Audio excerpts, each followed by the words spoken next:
All right. Welcome to the Green Burial Chronicles with Morgan Oaks. I am so excited. Today we're here with Emily and Jordan Waite. We're in season 2. Right.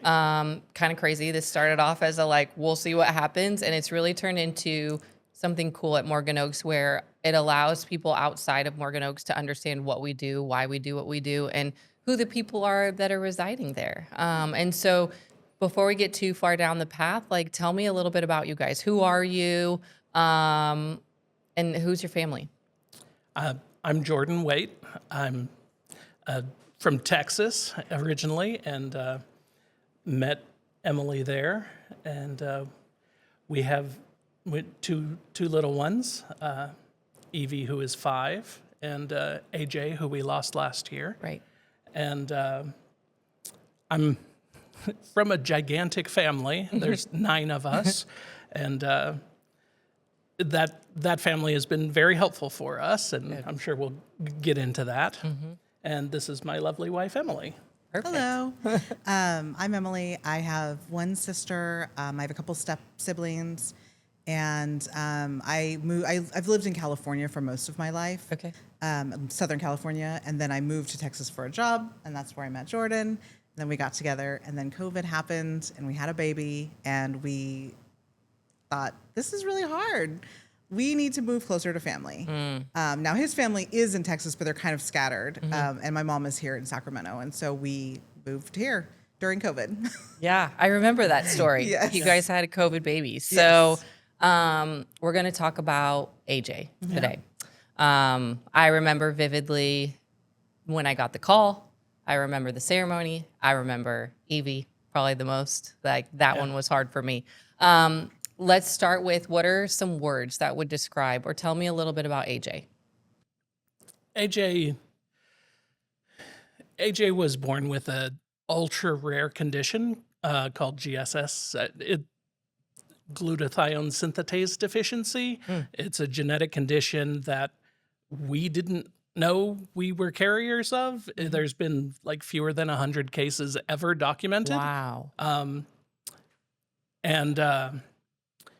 He was a snuggle bug. He loved to be held. He spent a lot of time in the hospital and did not love it. He liked to be home with mom and dad and sister, and that was definitely where he was happiest. Yeah, he loved when we sang to him. And he loved, he would look at Evie, and, she would show things to him, and he would always was fascinated and looked at her. He was just sweet. He was so cute that when we were in the hospital, every time a new nurse would come in, they would say, okay, they told me that he was cute, but he is cute. I'm not going to lie. Yeah. When I saw his photo, I was like, cutest kid ever. He's Gerber baby. He is. So, and he was really chonky because we were trying to help him grow. And so they had us fortify his milk and stuff. And so it made him really chonky and even cuter because he was so a nugget, sweet. his little outfits. Yes. Yeah. I remember that. And, I think it's hard as a mom, right? No parent should have to lose their child before you go, right? So can you share a little bit about navigating his condition, because he was only 9 months when he passed? Is that right? Yeah, he was a week shy of 9 months. Yeah. So you guys were in and out of hospitals, Evie, and you're dealing with a condition that only 100 people have ever been documented. So what was that like for you guys? Well, he was born, he seemed normal.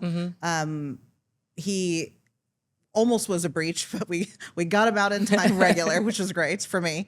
And he seemed fine. And then about 12 hours after he was born, he started getting yellower and the nurses noticed, and they said, that does not happen. You're either jaundiced or you're not. So they kind of immediately took him to the NICU. And then for the next 2 weeks, they were treating symptoms and narrowing it down and all that kind of stuff. And then we kind of were talking to they got a geneticist involved, Right. and told us what they suspected it was, which was this super rare disease. But they couldn't confirm it until we had taken blood tests.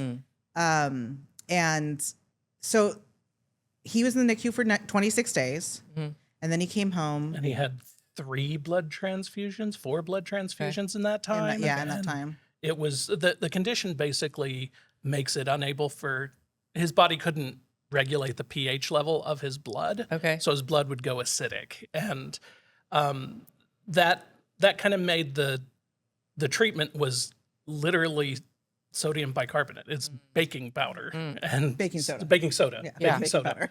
Baking soda. And we had to give him that on a very regular schedule, along with some other vitamins that were basically antioxidants to help with the damage that the Yeah. baking soda Yeah, causes. He had about 10 or 11 different medications. Wow. And some of them were like over the counter, like, vitamin C and Yeah. stuff like that.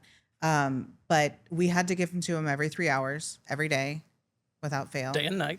So I hope you don't like to sleep. Yeah, because Yeah. So- You're not. 3 hours. So Jordan would take, like, because he worked Yeah.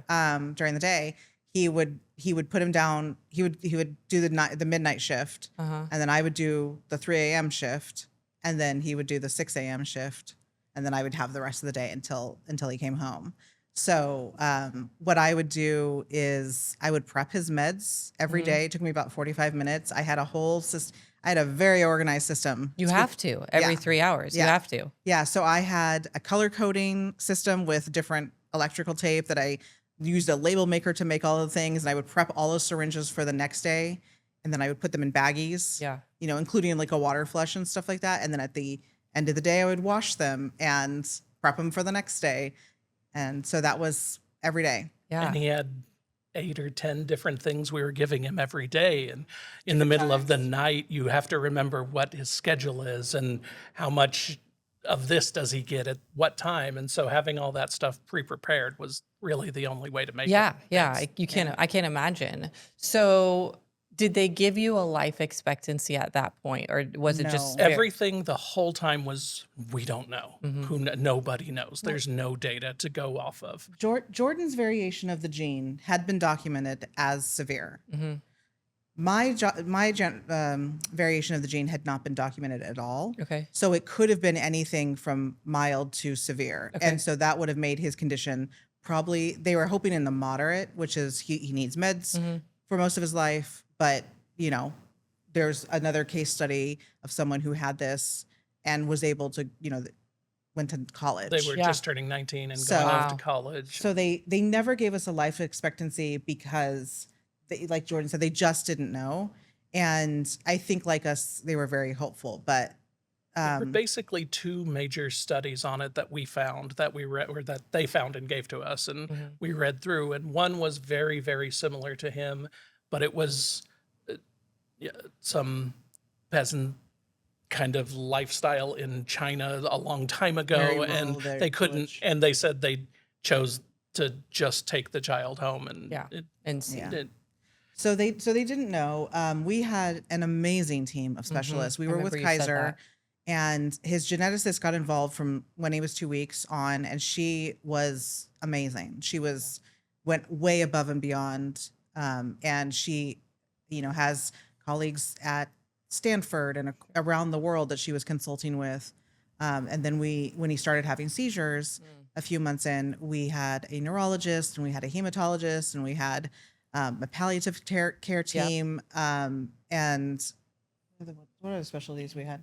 pediatric specialist. Yeah, and- pediatric and specialist. So yeah, we had all those people really like helping us. And then he got a G tube when he was a few months old. So we had that whole like surgery route as well. And yeah, so we really, the palliative team kind of came in and they said, this isn't about death. This is about managing Yeah.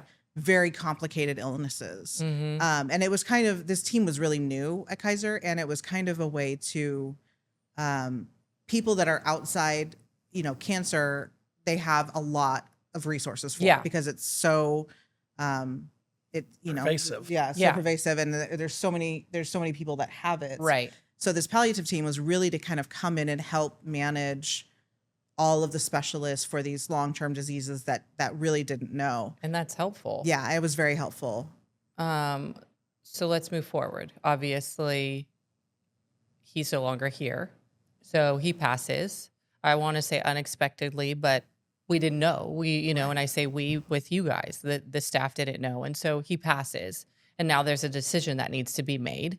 So what drew you guys to Morgan Oaks? How did you find us? What was that like for you guys? It was through the hospice care team. They brought your name up after we had mentioned that we wanted some kind of green option, mostly because he spent so much of his life in the hospital. We wanted him somewhere more natural. We wanted him more, away from that. And that was kind of the first thing that brought your name up. And Emily had heard about a green burial at some point. So I really like the show Bones. Uh-huh. And there was like an episode where like somebody was buried in like a place where you could do trees and stuff, but it was an additional person who was supposed to be there.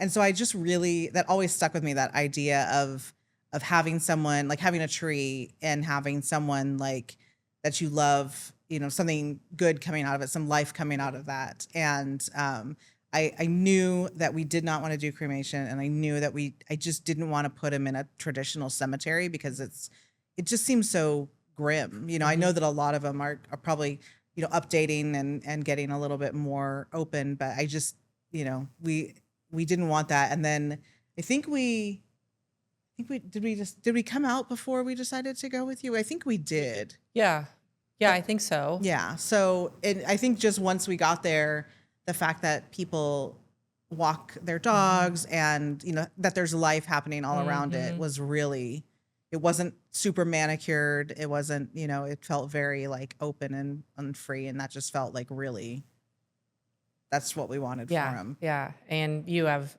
people around you that have similar names to your mom. And like, it was like, I remember all that. Yeah. And so and I also want to hit on your rocks. Let's talk about the rocks. So for the listeners, might be like, what does that mean? So in our plots, we allow for people to do painted rocks, anything that stays within. We have 2 women that garden their husband's plots, and that's kind of cool. We have one that does, an art project every other week near you.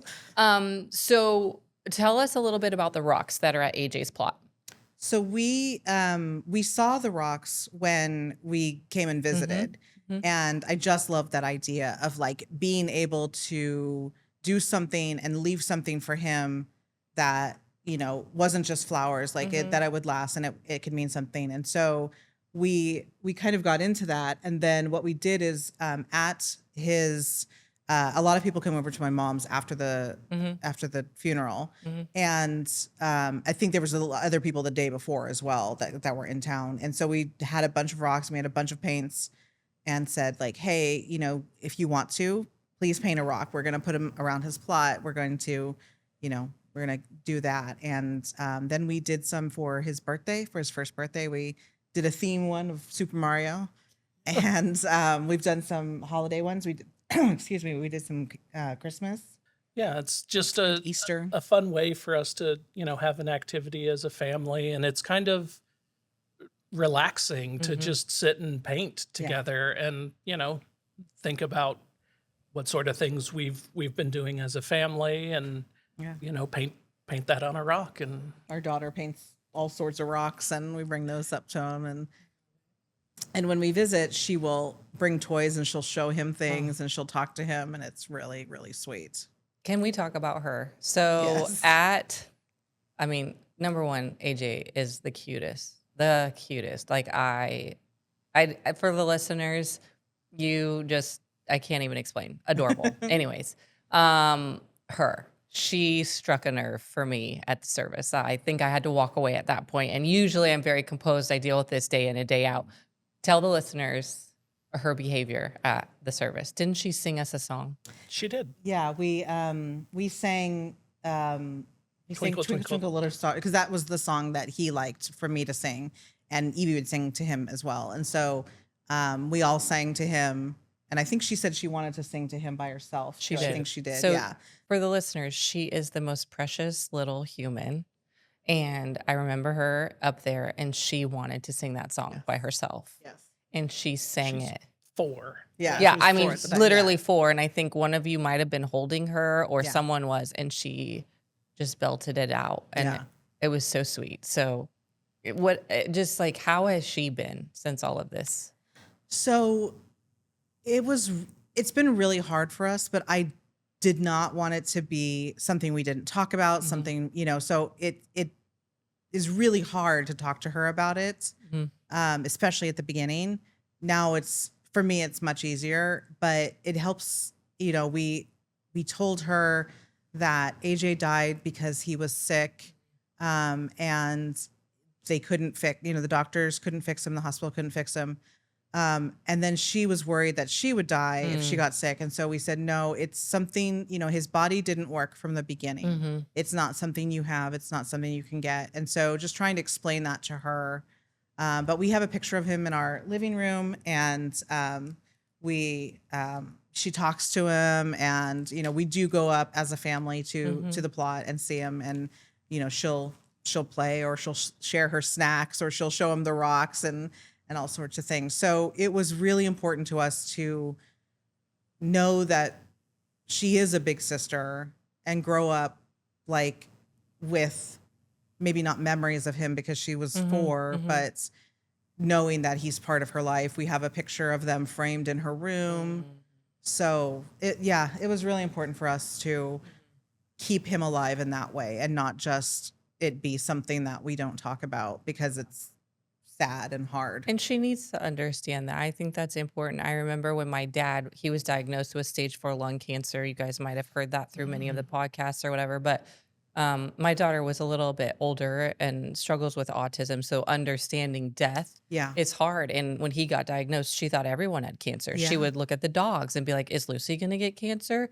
Am I going to? And it's so hard to explain that to. Yeah, that there's something on the inside that's not working. You're not just going to catch it, Yeah. or, so I can only imagine. And I love that you guys are still talking about him, that you have family, rituals that you do, like painting the rocks. So tell me what the grief journey has been like for you guys. Are you plugged into communities? I know Morgan Oaks has probably been a big place for that. Talk to me about your grief journey. So we haven't plugged into a lot of groups, mostly because at the beginning, I didn't feel like sharing. Like I'm one of those people that feels like I have to be on when I'm meeting other people, and I just didn't have it. The hospice that we were connected with through Kaiser had grief services. So we've had a grief counselor come, Okay. Every week, and now every couple of weeks, to talk to us. And we have individual counseling, Yeah. and that has really helped me. And, Jordan, so Jordan has a counseling too. We tried a couples counselor, but it was kind of just repeating the same thing. Yeah. So, and the grief counselor and our individual counselors are, the counselor that I have, is from the palliative team. So she knew him. Oh, that's awesome. Yeah. And so she, helps me understand the things that you would need couple counseling for, like making sure that you're communicating, making sure that you guys are on the same page and everything. So that has been really important for me because, as I think we all know, grief makes you turn inward. At the beginning, I could not get out of my head that I could have done something better. I relived every moment that I got frustrated, every moment that I got upset, the nights that because I was also had postpartum. So postpartum and I, would get upset. And then I thought, like, should I have done something else? Should I have fought harder at the hospital? Sure. Should I have, pushed for something else? And so separating the depression and the grief was part of that journey. And that's something that you cannot see when you're inside it. My counselor told me, she said, you are getting these twisted, and it's so much harder to untwist later. And every step of the way, the doctors and nurses were all impressed with how much we had to do and how we were getting it done. And it was coming from every angle that we were doing it right, but there was nothing else to be done. Yeah. And I think that was kind of a big source of grief at the beginning, was just we fought so hard. We did everything we could. And it really did feel like it came out of nowhere because we had all been working with Hope, with our specialists, with, helping to make plans to kind of streamline some of the processes. Sure. And so it felt like it came out of nowhere, even though it didn't. Right. The last week we had wanted to get a surgery for him that would make getting blood and getting transfusions easier. Yeah. And the anesthesiologist, everyone was on board for it, but the anesthesiologist was not. And so she really pushed back. And so we said, no, we'll take the risk. And then so she came and brought the specialist and we had a meeting and she said, look, anesthesia, you seem like you're at peace. You're not. It just wrecks your body. And at this point, he hadn't been able to keep food down, which is why he was in the hospital. Yeah. So she said, I want to wait a week. Yeah. And so I said, okay, well, he hates the hospital. He will not get better in the hospital. So let's take him home. And that's when we got connected through hospice. And yeah, so that we knew was coming, but we also kind of anticipated that it would be a while. Yeah. So it happened, he died a week after we took him home. Wow. Okay. So you guys visit often, yes? At Morgan Oaks? Yeah. Yeah. Yeah. Yeah. How has that helped you, being able to come out and walk and just like be there? For the listeners, this family, the Waite family, has a tree at their site, like Emily said. And, if you've never visited it, I think it's hard to understand like the peace and serenity that place really brings. Absolutely. I know for our listeners, everyone that I've ever had on the podcast has said, what's crazy is there's a cemetery and then there's Morgan Oaks. Right. Like I used to, when my dad died, we were really close and it was hard. It was a hard few years. It still is hard, but I would go put on my weighted backpack, and I would walk for hours. Yeah. I have one husband, he's been on TR, and he picks up his wife every week. Like literally he goes and he takes her for a walk and then returns her back. He told her about his new girlfriend. So everybody does something different, but it's not normal for a typical cemetery to have that. So tell me a little bit about what it's been for you. When we did the tour initially, that was when it really struck that, we were standing there on the hill looking out, and it just feels nice. It feels, it's so peaceful, and it's natural and beautiful, and having a place like that to go to visit and, walk the trails with Evie and, go, we bring our little wagon with our rocks and, she makes a little fort in there. She holds the umbrella above her. And That's so cute. Yeah. has a little secret hideaway. And it's just, it feels like a connection in a different way that I haven't felt before with, just a regular cemetery. Yeah, I remember when we were on the tour and we met you, and that to me was the first like green flag of like, okay, this is somebody who knows how to get things done, is also very empathetic, and I just felt a connection already. Yeah. And then when we got to the hill, I think I turned to Jordan and said, I don't even want to look anywhere else. Like we're done. We're done. I'm biased to the hill too. My dad's there, so Yeah. So we just really liked it. And it just feels like, yes, it feels peaceful, but it feels very serene. Even when it's very hot and, brown. No, we call it our golden era, Yeah. Emily. Golden era. It's not Yeah, brown. When we're in our our golden golden era. our golden state era. Yes. So it just feels like uplifting to be there. Yeah. I mean, you never want something like this to happen, but as someone who manages out there, like I'm so grateful to have AJ there, that we could be the company that gets to care for him. I believe, if I remember, you were like, will you take good care of him? Yeah. And I was like 100%. I've been here since we started the cemetery, and everybody stops and looks at his and wants to know the story. Everybody hates seeing his age, right? Like that's always really hard, but he is like our little rock up there, So I feel blessed that you guys chose us, because again, no family wants to go through this, and we could do nothing but take great care of him. So tell me a little bit about, like, as for the listeners, if you could share some insight on like other people that have gone through this, like what has helped you get through the days? I was talking to another family before you answer that, because when I lost my dad, it was very tragic, like I've said, and similar to you. I mean, for most people, right? You can absolutely. never prepare for this. And the one question people hated asking me was, "How are you?" Yeah. And I didn't mind it because Yeah. honestly, if they were asking because they were They looking care. for an Yeah. answer. Yeah. Yeah. Yeah. And, my friends would be like, "How are you?" I know how you're going to answer that. And for me, it felt like they care. I want to Yeah. tell you. Yeah. So, I don't think it's a bad question. I think if people are going to ask it, then they need to be ready for the Yeah. response because it could Yeah. get ugly. Yeah. But like, what helped you guys get through the hard days, or what was something that you're like, man, I'm so grateful for this? His brother and sister-in-law. They At the very beginning, all of his brothers. it was so much just kind of immediate care and Yeah. help from the family that we're close. We don't talk all the time. Sure. We're not constantly in There's contact. 9 of you. You would There's- have no time to do Yeah, anything how else. can you? Exactly. How can you?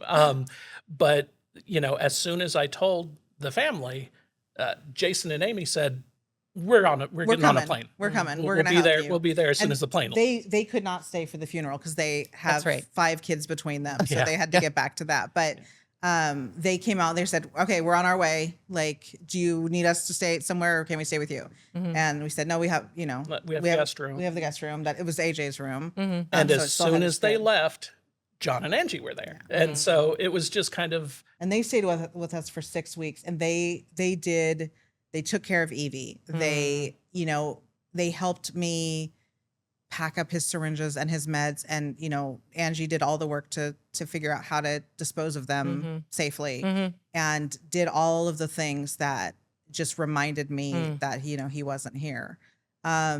We had his best friend. Oh, yep. I remember him. Yeah, said, "Hey, I'm going to put a Kickstarter out for you guys." Yeah. And we said, "No, we don't need that." He goes, "No, it's going to happen. Like, approve the story that I'm sending you." So he put it on Facebook, and not a Kickstarter, but a GoFundMe. Yeah. Yeah. And so people gave money, and they did meal trains, and it was, the amount of support we had was truly amazing. And there's a friend of mine, and her name is Sarah, and she is such an amazing friend. Every day since AJ has died at 8 p.m., she sends me a little blue heart and a star in a text. And she's told me, "You don't ever have to answer, but this is to let you know I'm thinking of you. I'm thinking of AJ." It's a good friend. Every day. It's a great friend. Yeah. Takes a lot of thought. Yeah. Takes a lot of work. I mean, honestly, you hate to say like, "Oh, that's work," but it is. It is. And most of the world will never have to feel what you guys have felt. And we're grateful for that. But should like, hope not. yeah. But obviously there was a story that needed to be told, right? And I'm grateful that you guys were able to share today, because I do, at our cemetery, we probably have more children than we would like. Yeah. And everybody has a really great story to give hope to families. And Yeah. so, again, we love having AJ there. Unfortunate for how it happened, Yeah. but I'm glad that we get to care for him. Is there anything that you want the listeners to know, like anything that, like any last final thoughts from you guys about what all this has meant, or anything? I want to say specifically, when you're dealing with grief, so many people will say, "Hey, let me know if I can do anything." If you're dealing with someone who's going through that kind of grief, try to offer a specific suggestion. Say, "Hey, can I bring dinner to you tonight? Can I Can I come do your dishes? do Oh, dishes, yeah. do laundry, do Yeah. something?" Just Yeah. give a specific thing. I know it's hard to think of and it feels like an imposition, but it really, really helped us to have people who just Yeah. came and did. Yeah. Just- John and Angie put Evie to bed. Yeah. Read her story and did Yeah. all of those things. Just anything that can take the mental load off. If you think it's small, it isn't. It's true. They helped me. I had help, boxing up some of his stuff. We actually, one of his sisters gifted us, we had quilts made of all his little outfits. Yes. And, his sister-in-law, my sister-in-law now too, because we're married. Ours is. Yeah, our sister-in-law helped me pack up all the outfits and, put the notes in and kind of get it all ready and sent and everything. And it What was a great just, idea. yeah. So anything that you can do, even if you think it's small, even if you think doesn't matter, it does. It does. Because you're there, you're showing them, hey, you care. Even like my friend Sarah sending me a text every day. That was a light on some really dark days. You know, sending a little text saying, I'm thinking of you. You don't have to answer. You're welcome to answer anytime you want. You don't, but I'm going to send this to let you know that I'm thinking about you. Yeah. Gosh, Jordan, that's such a great, like, it's true because I mean, I could have thought of a million things that I needed to get done, but I had girlfriends that were like, what's your favorite dinner? And it was my kid's favorite dinner was like, I don't even know, something silly, but I was like, and they were like, great, ordered. Yeah. You know, and I never felt like I was like, oh gosh, you don't have to do that. I don't have the money. It was, they just knew. Yeah. Like, you have the money, but like you don't have the brain power right now to handle this. Yeah, your brain is busy grieving. You can't put that energy towards planning a meal. It's No.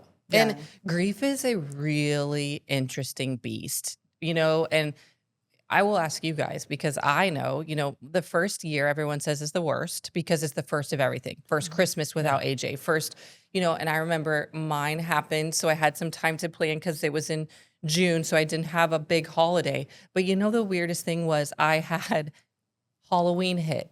Yeah. We never did anything for Halloween. It didn't even matter. It wasn't a thing, but like, but you still feel it. It was a gathering that I was like, he's not here. You know, weird Easter. I'm 44 years old. It's not like I got an Easter basket anymore, but it was crazy. So, you know, for you guys, is there anything that you do to like prepare for grief like that in dealing with this? Well, the first thing that hit was his birthday. And, you know, like you said, he died on July 7th and his birthday was October 13th. Yeah. So we had some time to prepare. I knew that I didn't want to do nothing. I wanted to celebrate his birthday. I feel like I got hit a lot harder at Christmas time because that's one of my favorite. It's my favorite holiday. And we had a little stocking that had been made for him, and you know he was home last Christmas, which is great. You know his first Christmas, but this last one hurt, and now we're going through. We just did Mother's Day. It's his birthday. Then it's Father's Day, and then it's my birthday, and then it's the 1 year anniversary. So we have kind of a slew of firsts. Yeah. And what's helped along the way is at Easter time, we painted Easter rocks. At Christmas time, we painted Christmas rocks. And it's not much, but it's also not nothing. Yeah. We still hung up his stocking at Christmas. And I think I put tinsel on the portrait we have in the front room. I love that. So, and I think the only other thing I would say to people is do not think you need to do this alone. Grief, don't worry about making your friends sad. They're sad for you. Yeah. So accept help, ask for specific things. And to anyone who's supporting people in grief, please don't say they're in a better place. That feels really dismissive. It just feels really hard because even though he was suffering because he had this disease, he would still be better off here. Yeah. So, you know, I realize that what's meant behind it is so kind, but if they're fresh in their grief, don't say that. Yeah. If they say it, go ahead. Sure. But if they don't, you know, just say, you know, I wish he was still here with you. Yeah. Okay. No, that's good. Or she. Yeah. He or she. Well, I appreciate you guys. Like I said, I know this is not an easy topic, obviously, to talk about. But I do think it helps people, right? Like other listeners. And so I'm grateful that you guys said yes today because I know someone's going to hear something that they needed to hear. Right. And so it's not, you know, and I think the thing I would tell you guys and people going through grief is it's not like at year 3, you're like, okay, we're over it now. We're over it. Yeah. You know, I remember a friend year 3 for my dad. I was like, I feel like such a loser. Like I cry at everything. Like a song comes on or I cross something or I travel by El Pollo Loco, his favorite restaurant. And I'm like, Dad. And he said to me, Steph, grief doesn't have a timeline. Yeah. And it's probably going to be forever. It doesn't get easier. It gets different is what I was told. And it's so true, you know? So thank you again for being here. You guys are wonderful. You know that. And this is going to be one of the top podcasts. I know it because not only was AJ just fabulous, but you guys are great. And I appreciate you saying yes and allowing me to ask you these questions that are not easy. So For the listeners, thank you for listening. Walk gently, remember deeply, and celebrate the legacy of life. Thank you so much for listening. We'll see you next time.